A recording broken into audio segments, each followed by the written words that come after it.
उनको feedback negative मिल रहा है। तो कहीं ना कहीं बीजेपी डरी हुई नजर आ रही है, कांग्रेस पार्टी आश्वस्त है। बहुत जल्द हम आपके चैनल के माध्यम से ही फिर से बैठेंगे और अपने प्रत्याशियों के बारे में चर्चा करेंगे। ठीक है राजीव जी, भारतीय जनता पार्टी की लिस्ट 31 को आने वाली थी, फिर थोड़ा सा डिले हो गया, फिर अब डिले होता जा रहा है। इंतजार कर रहे हैं आप लोग कांग्रेस की पहली लिस्ट आने का? इंतजार नहीं करते, किसी का इंतजार नहीं करते। हम तो इस चुनाव को बहुत बड़ी रणनीति के तहत हम लड़ रहे हैं। हम 21 लोगों की सूची दे चुके हैं जी। और कांग्रेस के जो वरिष्ठ विधायक हैं या मंत्री हैं, वो अभी जो जन आक्रोश झेल रहे हैं, जहाँ उन्होंने जैसे जनता देख रही है कि कानून का पूरा हाल है, छत्तीसगढ़ अपराधगढ़ बन गया है और पूरा छत्तीसगढ़ खोदापुर में तब्दील हो चुका है। तो जो जन आक्रोश है वो सोच रहे हम सीट बदले कि दूसरी जगह चले जाएं, तो इसी उहापों में लगी हुई है। नहीं तो कांग्रेस पार्टी ने कहा था कि हम 8 सितंबर को जारी कर देंगे, तो आज तक लिस्ट नहीं जारी कर पाए। और हम देख रहे हैं तो अमरजीत भगत जी ने कहा कि ये परंपरा को तोड़ दिया इन्होंने, पहले से ले आए और नए लोगों को इन्होंने दे दिया है। तो नए लोगों को भाई रामविचार नेताम जी कोई नया नहीं है, वो वरिष्ठ विधायक हैं, वरिष्ठ मंत्री रह चुके हैं। तो ये जो हम अलग अलग प्रकार से जिस प्रकार से फुटबॉल टीम में होता है, एक स्टार परफॉर्मर, एक अच्छा गोलकीपर, 4 बैक, तो इस प्रकार से हमने शानदार हमने ये फुटबॉल की टीम तैयार की। तो अभी से कांग्रेस पार्टी को अपनी स्ट्रेटेजी बदलनी पड़ रही है। और आगे आगे देखिएगा विवेक जी कि हम जिस प्रकार से शानदार प्रत्याशी लाएंगे और जो शानदार हमारी जन घोषणा पत्र रहेगी। अभी आरोप पत्र ले आए हैं, आरोप पत्र का कांग्रेस जवाब नहीं दे पा रही है। राजीव जी की पार्टी में सब ऑल ओके है, कोई समस्या नहीं? बिल्कुल पूछ रहे हैं? नहीं, मेरा राजीव जी से ही सवाल था। जी जी विवेक जी, बिल्कुल बहुत शानदार। ये 21 लोगों की जो जैसे 21 से शुरुआत होती है एक अच्छा अंक, 21 तोपों की सलामी, 21 मालाओं की आरती, तो ये जो हम 21 दिए इससे कांग्रेस तो फंस गई है। अब ठीक है, मैं ये नहीं कहता कि देखिए चुनाव और रण को बहुत सीरियसली लड़ा जाता है, लेकिन कांग्रेस पार्टी जो अभिव्यक्त कर रही है कि हमारी जीत निश्चित हो चुकी है, अब की बार 75 पार, हमको तो भाजपा को दहाई के आंकड़े में रोकना है। और तो ये जो घमंड है, ये जो अति आत्मविश्वास है, आत्मविश्वास अच्छा होता है, तो ये कांग्रेस को ले डूबेगी। क्योंकि कांग्रेस के जो बड़े नेता हैं, कांग्रेस को जो बड़े मंत्री हैं, वो अपने क्षेत्र में किस मुंह से जाएंगे?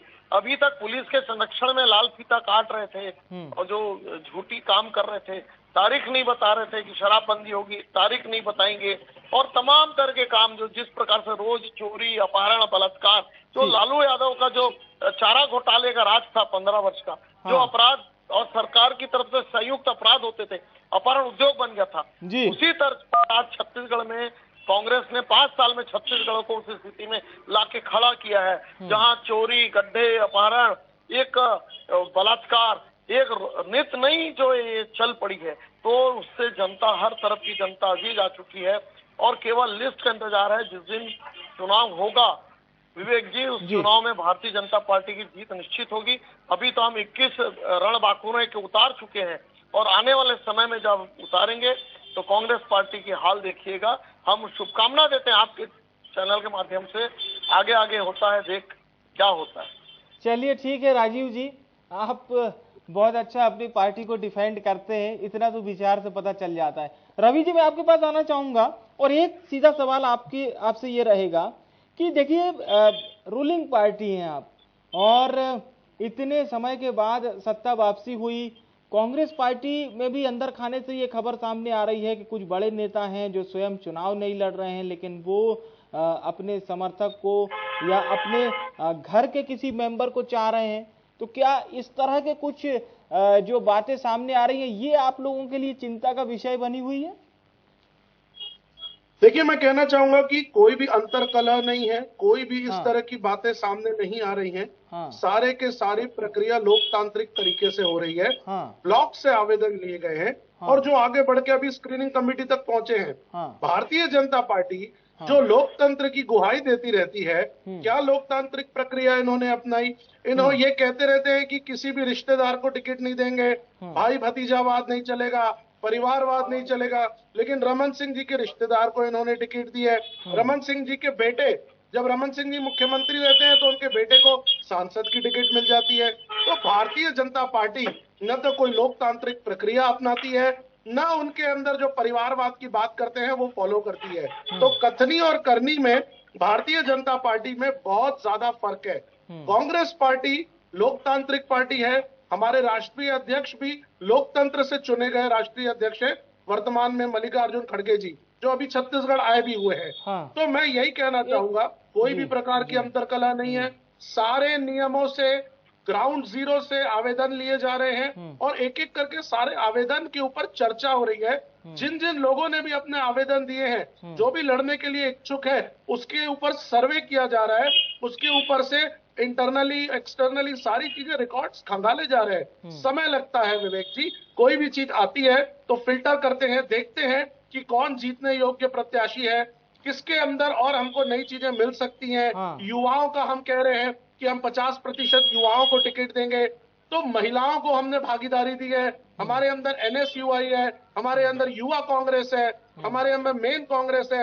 हर तरफ का हम एक कॉम्बिनेशन बनाते हैं कि सबको टिकट मिल सके, सबके जितने भी चीजें हैं वो आ सके, एक बात हर वर्ग को मिल सके, हर समाज को मिल सके। तो ये सारी प्रक्रियाएं हम कर रहे हैं। बीजेपी ये कह रही है साहब, जो आप लोग बयान दे रहे हैं 75 पार वाला, और भारतीय जनता पार्टी को तो 5 से 6 सीट में बिल्कुल समेट देना है, पिछली बार से भी इतना अच्छा प्रदर्शन, तो अच्छी बात है। बीजेपी कह रही है कि आप लोग अपना गुणगान कीजिए, लेकिन वो जो उनको ऐसा लग रहा है कि बहुत ज्यादा ओवर कॉन्फिडेंट होके आप लोग बयान दे रहे हैं, इस तरह का कह सकते हैं विवेक जी। उन लोग, बीजेपी जो कहना चाहे कहे, लेकिन हम कोई भी बयान दे रहे हैं तो कोई हवाई बयान नहीं है।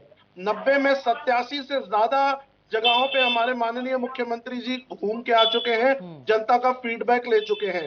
एक एक विधानसभा में जहां जहां मुख्यमंत्री जी जा रहे हैं, उनके डिमांड जो वहां के लोगों की निकल रही है, उसके अनुरूप वहां पर वो मांगे पूरी कर रहे हैं। आज के समय में हम देखिए 36 में 34 से ज्यादा वादे पूरे कर चुके हैं। 95%। आप देखिए विवेक जी, अगर 33% किसी को मिलते हैं तो वो पास हो जाता है। 60% के ऊपर होते हैं तो फर्स्ट डिवीजन होता है, लेकिन 90% के ऊपर मेरिट होता है। तो कांग्रेस पार्टी 95% वादे पूरे करके मेरिट में बैठी है। तो हम कोई भी बात हवा में नहीं कर रहे हैं। हमारे पास बेस है, हमारे पास ठोस आधार है। एक नैतिक कर्तव्य अपना जरूर पूरा करूंगा। ये आकलन किसका है, हमारे दर्शकों को ये बताइए। कौन सा आकलन पूछ रहे हैं? ये जो 90% वाला आकलन है, ये किसका है? देखिए, आप एक बात समझिए, अगर आज एक बच्चा स्कूल में जाता है तो 33% अगर उसको 100 में मिलता है तो वो पास होता है। पर 60% के ऊपर फर्स्ट डिवीजन आता है। यहाँ नंबर कौन किसने दिए? वो तो टीचर नंबर देते हैं। मैं आपको बता रहा हूँ ना, 36 में 34 वादे, अगर हम 36 में 34 वादे पूरे करके बैठे हैं तो हम तो 95% अपने चीजें पूरी करके बैठे हैं। अगर मैं 95% पूरी करके बैठा हूँ तो मैं तो बहुत अच्छी बात है, और बहुत साफगोई से आपने इस बात को रखा है। लेकिन राजीव जी मुस्कुरा रहे हैं, अब हम उनकी मुस्कुराहट का कारण पूछते हैं। पर राजीव जी देखिए, जी तो मुस्कुराएंगे। 15 वर्षों में उन्होंने कुछ नहीं किया। आज जब कांग्रेस पार्टी काम कर रही है तो उनसे बर्दाश्त तो होगा ही नहीं। जी चलिए, बहुत बहुत अच्छी बात है रवि जी।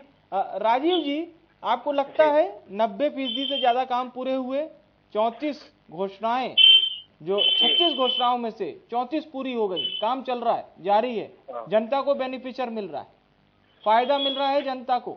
हाँ, जनता को तो क्या फायदा मिल रहा है? ये तो 34 क्या, अच्छा हुआ इन्होंने कहा हमने 34 वादे किए, 36 वादे किए थे, हम 4000 वादे पूरे कर दिए। शेख चिल्ली का सपना है, इन्होंने जनता को शेख चिल्ली समझ लिया। जो कहानी थी ना, कि साहब तो बोल रही है, मुझे बोल जहाँ जहाँ जा रहे हैं वहाँ पर पब्लिक फीडबैक अच्छा आ रहा है। हाँ, भेंट मुलाकात में तमाम देखिए ना क्या होता है। अभी आपने प्रश्न पूछा कि नंबर किसने दिया। हाँ, तो ये नंबर ऐसा है कि इन्होंने परीक्षा में अपनी कॉपी खुद जांच ली और कहा कि मुझे 100 में 100 नंबर मिल गए। विधानसभा में ये कहते हैं कि 24 पब्लिक फीडबैक से उसे जोड़ रहे हैं कि पब्लिक अच्छा वही मेरे छोटे भाई अभी बता नहीं पाए, तो वो पब्लिक फीडबैक मिल रहा है। तो कभी कभी ऐसा होता है कि नकलची अपनी कॉपी खुद लिख लेता है और बोलता है कि मैं 100 में 100 नंबर पाया, पर पता नहीं क्या हो गया। ये शेख चिल्ली है, या मुंगेरी लाल के हसीन सपने हैं, लेकिन जनता को उन्होंने बहुत झूठ बोला और जनता इसका जवाब इस चुनाव में देगी। जिन्होंने कहा था कि शराबबंदी करेंगे, शराबबंदी तो नहीं किए, जगह जगह शराब के अड्डे बना दिए, देसी शराब, विदेशी शराब, प्रीमियम शराब, और रोज उद्घाटन कर रहे हैं। इन्होंने कहा था कि हम सुंदर प्रदेश बनाएंगे, तो ये जो बात है अच्छा प्रदेश बनाएंगे, तो इन्होंने राजीव जी छुरापुर बना महत्वपूर्ण सवाल बिल्कुल पूछना चाहूंगा कि भारतीय जनता पार्टी का, राजीव जी की पार्टी का चेहरा कौन होगा? नहीं, चेहरा देखिए हर चुनाव में अलग अलग। 2018 में कांग्रेस पार्टी का कौन चेहरा था? कोई चेहरा नहीं था। टीएस सिंहदेव जी अपने क्षेत्र में बोल के आए मैं चेहरा हूँ, और मुख्यमंत्री जी बोल के आए मैं चेहरा हूँ, ताम्रध्वज साहू जी बोल के आए, विधानसभा अध्यक्ष जी जनरल स्माइन जी बोल के आए मैं चेहरा हूँ। वो भी इस प्रकार से बेवकूफ बना कर रहा है। 2003 में हमारे कोई चेहरा नहीं था। डॉक्टर रमन सिंह जी भी घूम रहे थे, रमेश भाई जी भी घूम रहे थे। हमने संयुक्त रूप से चुनाव लड़ा और अजीत जोगी जी के कुशासन का अंत किया। उसी प्रकार अभी हमारा कोई चेहरा नहीं है। राजीव जी ये तो बताइए कि चेहरा नहीं है मुद्दा। राजीव जी, क्या मोदी जी अमित शाह जी के चेहरे पर वोट मांगा जाएगा? बिल्कुल, हमारे नेता हैं, पूरा हिंदुस्तान उनकी ओर देख रहा है, पूरा विश्व उनकी ओर देख रहा है। तो राज्य की सरकार भी देखेगी, राज्य की जनता भी देखेगी कि ये हमारे पैट्रॉन है, हमारे परिवार के मुखिया हैं, ये हमारे साथ खड़े हैं। तो निश्चित अगर डबल इंजन की सरकार बनती रही, केंद्र और राज्य मिलके, तो बहुत अच्छा हम सरकार बनाएंगे। ये तो एक संदेश है। लेकिन जो नंबर की बात है, विवेक जी एक आधा सेकंड बोलिए सर, बोलिए। टीएस सिंहदेव जी ने कहा था कि 36 में से केवल 18 वादे पूरे हैं, वो भी अधूरे हैं। हम किस मुंह से जाएंगे, मैं चुनाव नहीं लड़ूंगा। विधानसभा में इन्होंने कहा कि 16 वादा पूरे किए। अभी मेरे छोटे भाई अनुज भ्राता ने कहा कि 36 में से 35 वादे हो गए, 90% हो गए। तो जनता जानना चाहती है कि रवि गोवाल ने जी ठीक बोल रहे हैं। मैं एक अंतिम प्रतिक्रिया रवि जी से भी लेते हैं। जो स्थिति है सड़कें नहीं है, कानून व्यवस्था खत्म हो चुकी है, भ्रष्टाचार का बोलबाला है, इनके अफसरान और नेता सब जेल में है और करोड़ों की उगाही हो रही है। मुख्यमंत्री जी की प्रतिक्रिया हम रवि जी से लेते हैं। प्रदेश रवि जी, एक छोटा सा सवाल, उसमें आप अपनी प्रतिक्रिया दीजिए कि लगातार आप लोग कह रहे हैं भूपेश है तो भरोसा है, तो चेहरे वाली बात राजीव जी से भी हो गई और यही चेहरे वाली बात आपसे भी, कांग्रेस पार्टी से भी। मेरी इस लाइन को थोड़ा क्लियर कर दीजिए भाई। जी, मेरे बड़े भाई राजीव चक्रवर्ती जी का थोड़ा सा जो उन्होंने बात कही है, मुझे खुशी हो रही है कि आज भारतीय जनता पार्टी ये बोल रही है कि कांग्रेस ने भी ऐसा नहीं किया था। चलो कम से कम आप अपनी चीजों को कांग्रेस से कंपेयर करने के लिए मजबूर तो हो गए, इस बात से मुझे खुशी हो रही है। पहली बात। दूसरी बात मैं ये कहना चाहूंगा, देखिए आज चेहरे की बात क्यों निकल के आ रही है बीजेपी के अंदर। 15 वर्ष इनके मुख्यमंत्री रहे, 15 वर्ष रमन सिंह जी रहे, जिनके चेहरे पर ये जीत के आए हैं, लेकिन आज इन्हें उनके ऊपर भरोसा बिल्कुल नहीं है। अब ये कह रहे हैं कि नहीं हम कमल निशान और नरेंद्र मोदी जी के चेहरे पे लड़ेंगे। कहीं ना कहीं अपने ही व्यक्ति के ऊपर असंतोष है, कहीं ना कहीं अपने ही व्यक्ति के ऊपर इनका विश्वास खत्म हो गया है, इसलिए ये बात निकल रही है। तीसरी बात मैं कहना चाहूंगा, ये वादे की बात कर रहे थे। 5 वर्षों तक हमने 2500 रुपए में धान खरीदी की है। आज मुझे बड़ी खुशी हो रही है ये कहते हुए 2650 रुपए में हम धान खरीदी कर रहे हैं। हमने कहा था किसानों का कर्जा माफ करेंगे, हमने कर्जा माफ। अब समय इजाजत नहीं दे रहा है। रवि जी, राजीव जी, बहुत बहुत धन्यवाद, बहुत बहुत शुक्रिया हमारे साथ चर्चा में जुड़ने के लिए। तो बहुत बहुत धन्यवाद आप दोनों मेहमानों का। बड़ी बहस में फिलहाल के लिए इतना ही। मुझे आने विवेक को दीजिए इजाजत। नमस्कार।